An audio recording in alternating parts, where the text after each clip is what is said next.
দেখেন গরুর পূজা কিভাবে শুরু হয় পৃথিবীতে প্রথম।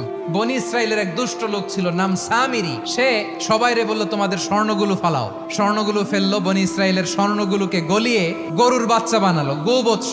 জিব্রাইল আলাইহিস সালাম যে জামিনে এসেছিলেন, ওই ফেরেশতার পায়ের নিচের একটু মাটি সে বুদ্ধি করে প্যাকেটে রেখে দিছিল।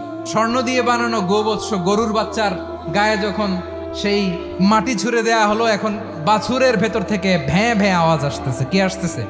সবাই তো অবাক। সামিরি বলে, আরে তোমরা যে 70 জন দিয়ে মুসা আলাইহিস সালাম রে পাঠাইছো ওইদিকে, এত ঘুরতেছে, আল্লাহরে খুঁজে পায় না, আল্লাহ তো এটার ভিতরে ঢুকছে। নাউজুবিল্লাহ, এটার ভিতরে সেজদা দাও। এই সেজদা দিয়ে গেল। হারুন আলাইহিস সালাম তাদেরকে বুঝালেন, শিরক করো না, আল্লাহরে ভয় করো। শুধু এতটুকুই তিনি বুঝালেন, দাওয়াতি কাজ পালন করলেন, কিন্তু প্রতিরোধ করেন নাই। এই ঘটনা থেকে শিক্ষা কি? শিক্ষা হচ্ছে, আপনি শিরকের আড্ডাখানা দেখলেও বৃহৎ স্বার্থে তাওহীদের দাওয়াত দিবেন, প্রয়োজনে আপনি ঐক্য নষ্ট করবেন না। সুবহানাল্লাহ পড়বেন না?